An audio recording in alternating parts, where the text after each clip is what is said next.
This is peak. Episode 2 of The Snake is now out, and I'm here to talk about it. This episode was titled Pick Your Poison, and listen, I know it's a popular saying, but this is The Snake, and snakes are venomous, not poisonous. And yes, there is a difference. Oh, come on, this show is The Snake. The people making this gotta know that. But anyways, there was a lot that happened this episode. Definitely more than the last episode, just because the first episode was all about displaying all the rules and stuff like that. But in the second episode, crazy stuff went down. First of all, there was a lot more to do with alliances. For instance, Devontae, Jack, and Brett call themselves a bromance, but there's 3 of them, so maybe it's a polyamorous thing. I'm not really sure. But then they included Catherine and became the Core 4, which I don't think is supposed to be like an official alliance name like on Big Brother. I think it's just something that they call themselves casually or whatever. But yeah, Catherine is doing more of her phone strategy things. There's 3 or 4 confessionals in this episode that she pulled out her phone to discuss more strategies and stuff that she had written down. So she's still being crazy, but she is still being amazing at the same time. There was also other alliances too, like Derek, Amanda, and Jacob, which turned out to actually be pretty important in this episode because of the fact that Jacob got himself into some hot water. It was pretty messy. I'll get there in a second though.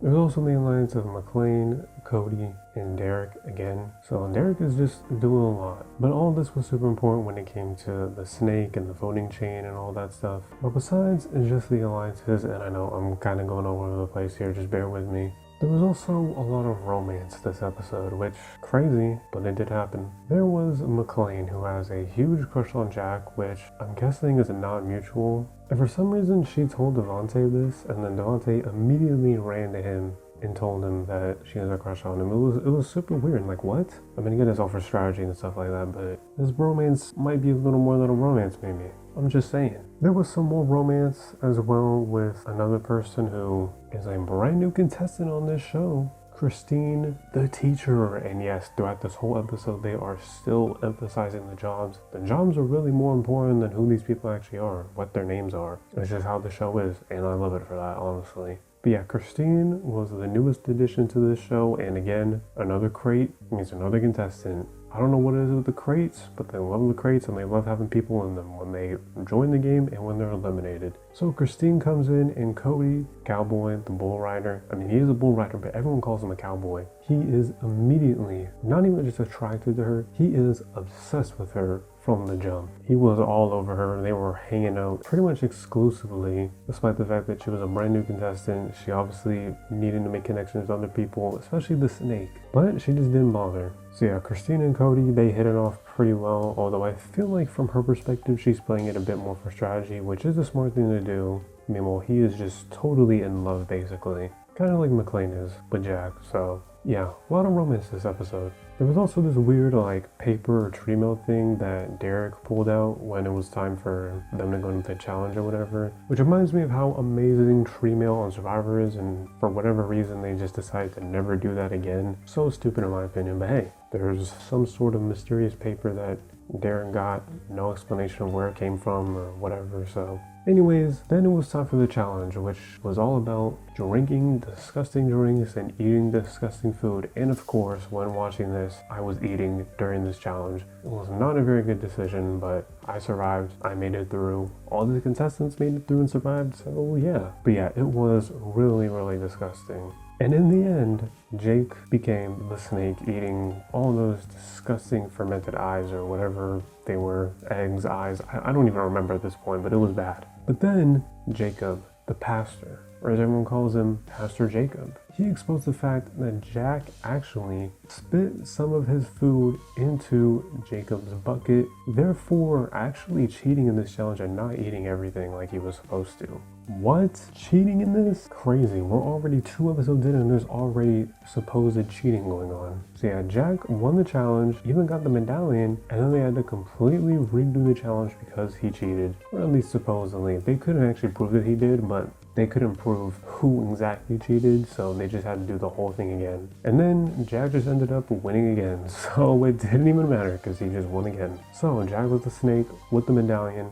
And then Jim Jeffries revealed that now the snake is now going to have their own private room, the snake lair. But it's like, bro, what about Catherine? She was a snake. Did she get this? It doesn't seem like it because they just announced it like it was a new thing this episode. So justice for Catherine on that. But anyways, there was a lot of strategy going on. And a lot of it was revolving around the fact that nobody wanted to keep Pastor Jacob around because of the fact that he tattled on Jack in the challenge. I mean, he thought he was doing a good thing being honest, but really everyone just thought it was shady, and pretty much everyone became in agreement that he needed to go. And also everyone wanted to see Christine go because she just entered, and that was kind of crazy to me. Like, what was the point of her joining an episode late? I guess for a little bit of added drama or whatever, but I feel like she couldn't just been there from the start. So yeah, lots and lots of alliance talk, lots and lots of romance talk. Then it came time for the actual voting pattern, elimination, whatever. Pretty much everything was going as normal. Core 4 were picking each other, all the other people that are close with each other were picking each other, and then came down to Derek.